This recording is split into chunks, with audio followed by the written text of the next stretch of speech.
Лариса, а підскажіть, будь ласка, як правильно сформувати взагалі норму нарахування заробітної плати для працівників? Тут потрібно спочатку подивитися, що це за працівник, які він попередньо має знання, попередню підготовку, попередній досвід. Але загальний підхід для визначення заробітної плати, загалом, скільки б вона мала бути, зазвичай все рівно дивишся на ринок, а скільки пропонують інші роботодавці. Так? Тобто ти дивишся, якщо середня заробітна плата для бухгалтера в Україні 25 тисяч гривень. 25. Так, якщо це стосується Британії, це в середньому десь 2,5-2 тисячі, то я дивлюся відразу, що це має бути в мене ставка. Далі я дивлюсь, скільки годин мені потрібно зайняти мого працівника. І для того, щоб його зайняти і він мені випрацьовував на цю ставку, я розраховую норму клієнтів, скільки він має обслуговувати. Наприклад, в нас побудована заробітна плата відсотком, так? Кожен працівник має свій відсоток від оплати клієнта і розподіляються ці відсотки в залежності від складності, чим більше якого обсягу роботи в цього конкретного клієнта, тим більше відповідному працівнику буде заробітна плата закладатися. І зрозуміло, тобі треба скласти певну кількість клієнтів, яка є нормою навантаження. Це в нас. Але, наприклад, в моїх клієнтів в Британії була ситуація. Це підприємство, яке торгівлею автомобілями займається, і вони ремонтують автомобілі, миють, повністю приводять їх до ладу, виставляють на продаж уже. У них нестача мийників. Дуже багато машин не помитих. Чому?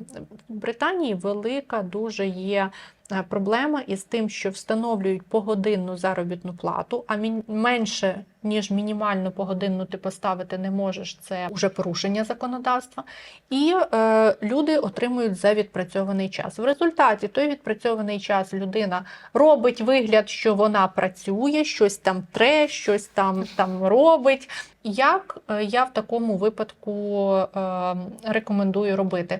Вам потрібно, наприклад, якщо це мийник, подивитися, скільки коштує мийка, якби б ви взяли цю машину, відігнали на станцію, де миють автомобіль, із їхніми засобами для миття, хімією, водою, всім абсолютно, тобто тут вже все закладається. І дивимося, мийка одного автомобіля приблизно 25 фунтів коштує. Скільки часу витрачає ця команда для того, щоб помити машину? Приблизно півгодини. Далі я рахую, скільки заробітна плата одного такого працівника за день. Якщо умовно ми беремо, що підприємство платить такому працівнику 15 фунтів і працює він 6 годин. Скільки в нас виходить заробітна плата? 15 фунтів на 6 годин? Десь біля 100 фунтів. Крім того, додатково ми закладаємо ці витрати і податки, які ми заплатимо. Податків приблизно наверх ми накладаємо 15,6%, тому що нам потрібно національне страхування як мінімум заплатити, а ще може бути нарахування на зарплату працівника ще плюс 3%. Орієнтовно навіть 20 можна закласти собі, щоб не прорахуватися. Тобто 90 ми множимо на 1,2, тобто додаємо 20%, в нас вже 108 виходить витрати одного дня. Плюс ми додаємо хімію і всі мийні засоби, які використовуються при мийці. Приблизно можна 20 фунтів докласти. І в нас виходить уже 128. При цьому ми подивилися, що за 25 фунтів може помити нам одну машину сервіс миття. Ділимо на вартість 25 фунтів. Отримали 5,12. Це, тобто, в середньому 5-6 машин ваш працівник при нормі за день зобов'язаний помити. Не менше. Краще ставте 6. І виставивши йому цю норму, ви вже можете дивитися, він вам приносить гроші, чи він є діркою, в якій ви втрачаєте ці гроші. Тому норму потрібно встановлювати завжди при будь-якій роботі, яку ви прораховуєте. І ви можете завжди цим способом скористатися. Гляньте, де ви можете в підрядника замовити таку ж послугу, і скажіть своєму працівнику, скільки він повинен виконувати. Дуже простий спосіб. Добре, якщо ми беремо, наприклад, секретар-референт, відповідно, іде певна ставка. Як можна проконтролювати, що ця людина виконала всі ці повноваження і, відповідно, не є такою прогалиною, яка з'їдає заробітну плату? Вам потрібно скласти перелік ключових результатів, які ви хочете від неї отримати. Так. І таблицю, в якій ви маєте їх перевірити. Угу. І в кожному місяці вам потрібно дивитися і проводити інтерв'ю, чи виконані такі показники. Наприклад, для секретаря-референта – це людина, яка постійно мусить знаходитися на робочому місці, там, офіс-менеджер. Так.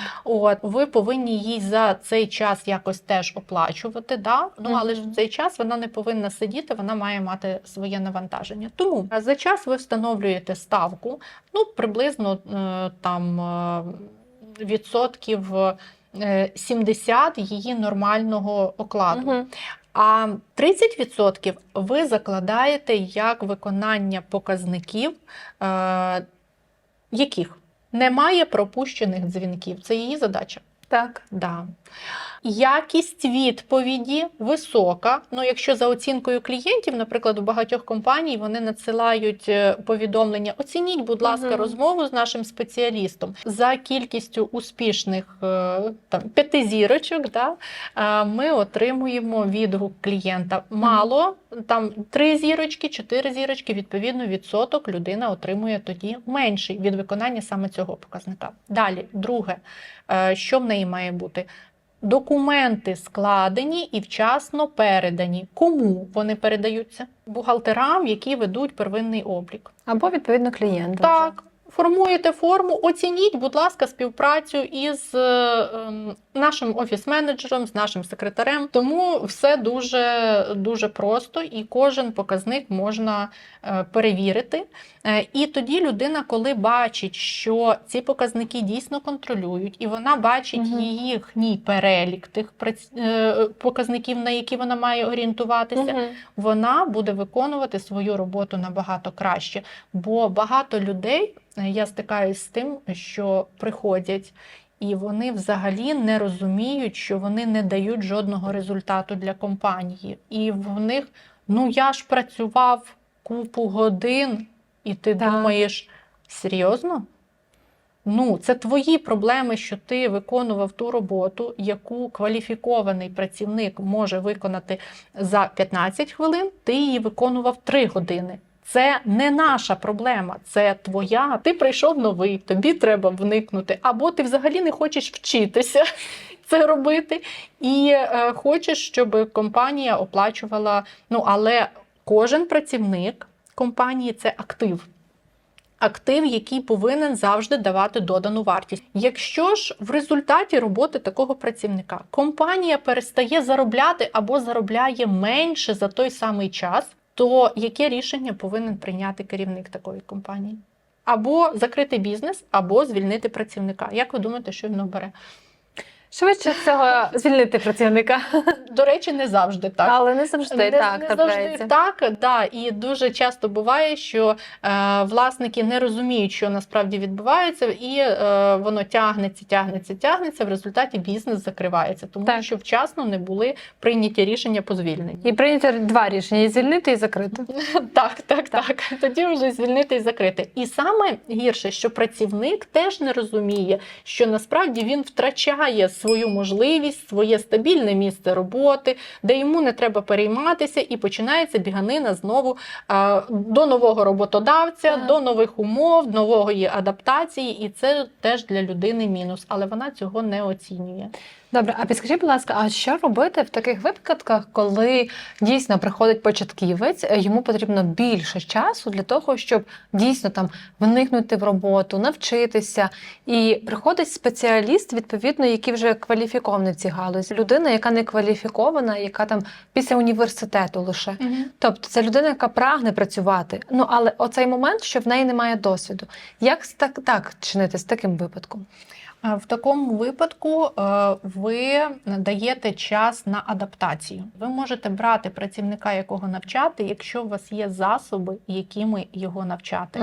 Тобто так, щоб він не забирав ваш час на роботу. Інакше і ви перестанете заробляти для компанії, і цей працівник не буде. В результаті ефекту ні в кого ніякого. Потрібно максимально передати їм інформацію в будь-якому способі. Або у вас можуть бути інструкції розроблені в Google документах, або у вас може бути CRM-система, або у вас може бути навчання для ваших працівників. Багато компаній роблять таку методичку процесів для кожного працівника. Але знову ж на кожен місяць тої адаптації ви маєте ставити йому результат, якого він може досягти. Дуже правильно, коли такі результати він зразу бачить. От на перший місяць ви повинні це виконати, на другий це, на третій це. Але якщо ви дойдете за перший місяць до показників 3-го рівня, то ваша заробітна плата буде тоді нараховуватися як звичайна, ну, тобто як працівника уже повноцінного, а на етап оцього стажування вона повинна бути меншою, аніж уже та заробітна плата, яку він буде отримувати як кваліфікований працівник. Добре, а в такому випадку, якщо ми беремо відповідно працівника-початківця, чи варто закріплювати за певною людиною, спеціалістом вже на фірмі, щоб його перевіряли? Чи це іде перевірка самого керівництва? І якщо ми закріплюємо цього спеціаліста до певного спеціаліста, чи не буде це обтяжувальним моментом саме для спеціаліста і для виконування його задач? Зазвичай в компаніях є HR-відділ або керівники займаються саме прийомом і супроводженням такого працівника в професію. І якщо це віддати будь-якому іншому спеціалісту, він займається своїми справами, він не розуміє, чому він ще когось має навчати. Дуже часто він не розуміє цінності взагалі передачі знань і боїться, що ця людина, навчившись і дізнавшись щось більше, дуже таке секретне, що знає тільки він, забере завтра його роботу. І це може бути якраз обставиною, яка призведе до швидкого звільнення такого нового спеціаліста. Тому це має робити зацікавлена людина в цьому процесі, щоб штат зростав, щоб кількість клієнтів зростала, так, і вчити за однаковими стандартами всіх. Підскажіть, будь ласка, чи потрібно і на якому етапі для бізнесу потрібен фінансовий директор? Фінансовий директор взагалі потрібен для того бізнесу, який зростає і має велику обширену структуру. Багато господарських одиниць. Там, де потрібно уже планувати внутрішні грошові потоки, там, де планується бюджет підприємства, тоді він потрібен. Але дуже часто для малих компаній вартість роботи такого фінансового директора є дуже дорогою. Можна на аутсорсингу користуватися послугами із фінансового планування і послугами фінансового директора в аутсорсингових компаніях для того, щоб це було дешевше. Ну, але ми раніше говорили, що в принципі фінансовий план, він потрібен від того моменту, коли ще підприємство не зареєстровано, бізнес не працює, тільки ти його починаєш створювати. Оці базові навички, вони повинні бути і в самого власника. Так, тому що зазвичай фінансовим директором свого бізнесу весь час є на стартовому етапі власник, і тільки пізніше уже підтягується той фахівець, який буде виконувати ці обов'язки. Але не всі мають дійсно цю грамотність, тому я б рекомендувала залучати фахівців, ще на старті, коли ви плануєте бізнес, щоб він супроводжувався до певного моменту, коли він виросте настільки, що може зайти штатний фінансист і управляти фінансами компанії. Дуже часто зустрічається, що власники бізнесу дуже скептично ставляться до того, щоб передати або найняти певну людину, це фінансового директора, тому що це фінанси, люди хвилюються за свої фінанси. Якщо людина і не спроможна самостійно здійснити цей контроль, не спроможна розрахувати певну, але вона важко їй віддати. Що в такому випадку? Чи варто взагалі їй цей фінансовий директор? Їй треба закритися і розпочинати бізнес, піти на роботу і заробляти заробітну плату. Тому що ніхто не веде бізнес без фінансового планування. Це база. Якщо ви самі цього не знаєте, делегуйте, будь ласка, фахівцям. Точно так само, як маркетинг. Не вмієте, не вчіться на своєму бізнесі. Потрібно, щоб він процвітав. Завжди дешевше обходиться високоякісний, дорогий фахівець. В нас часто кажуть, у вас дорогі послуги. Але, наприклад, за своїх 15 хвилин розмови я можу стільки дати порад для бізнесу, що власники, які спілкуються зі мною, вони йдуть і вже це впроваджують, і вони щасливі, і вони процвітають. В іншого фахівця вони приходять, половину консультації він розповідає загальні правила фінансів, обліку, теоретичний матеріал, ніякого рішення, і ти йдеш з пустими руками, да, це було дешевше. Кожен економить на своєму. Тобто для того, щоб взагалі ваш бізнес процвітав, нам потрібно делегувати певні частини, які ми не вміємо, і вміти... Для власника треба делегувати всі частини, абсолютно, які він і вміє, і не вміє, просто в певний момент часу. Дуже часто, коли власник залишається працювати на певному участку роботи, на певній ланці своєї справи, так, де він фахівець, він втрачає тоді фокус в розвитку підприємства. Власника зовсім інша задача. Власника задача скласти загальну структуру і направити всю його справу в один напрямок, щоб ті люди, які працюють, вони заробляли. Наприклад, в мене дуже часто звертаються багато клієнтів, яких я відмовляю, кажу, зараз я вас передам адміністратору. Вони часом трошки ображаються, але якщо я зайнята адміністративною роботою над якимись розробками, над нашою стратегією, і я переключаюсь на клієнта, да, я його закрию за 15 хвилин. Я зроблю це швидко і в 100 раз якісніше, можливо, чим всі працівники разом взяті в моїй компанії. Але ці 15 хвилин виб'ють мене ось тут із ланки планування, і тоді втратять всі. Тоді і мої працівники теж лишаться, перше, без роботи, друге, без мотивації, і прийде кінець бізнесу. Тому задача власника – думати. Якщо власник випускає з фокусу функцію думати, а починає робити, копати лопатою, і заробляти на всіх решту, щоб утримати, то тоді, звичайно, бізнес закриється дуже швидко. Це випадок, коли власник все тягне на собі, так би мовити. Але є випадки, що власник не має бухгалтерів або інші люди, які працюють, і просто перекидає відповідальність на цих людей. Що в такому разі робити для працівника? Для цього визначається взагалі на початку коло відповідальності кожного з працівників. В якому колі вони можуть приймати рішення, в якому ні. І це треба обговорити при початку співпраці.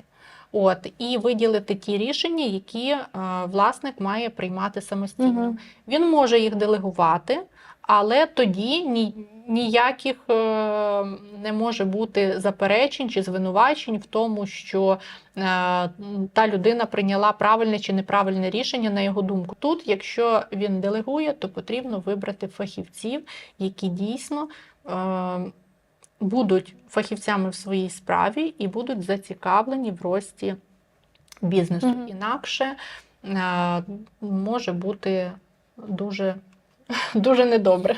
З часом просто бізнес може не в ті руки попасти, так би мовити. Так. Якщо вам потрібна більш детальна консультація, ми з радістю вас проконсультуємо. Заповнюйте форму на консультацію нижче або прямо телефонуйте за номером телефону. Звертайтесь до нас з усіх питань від мрії про ваш бізнес і до повного його процвітання. Ми підтримуємо вас на цьому шляху. Да, дуже гарно. А можна, будь ласка, це буде вставити відео? Да?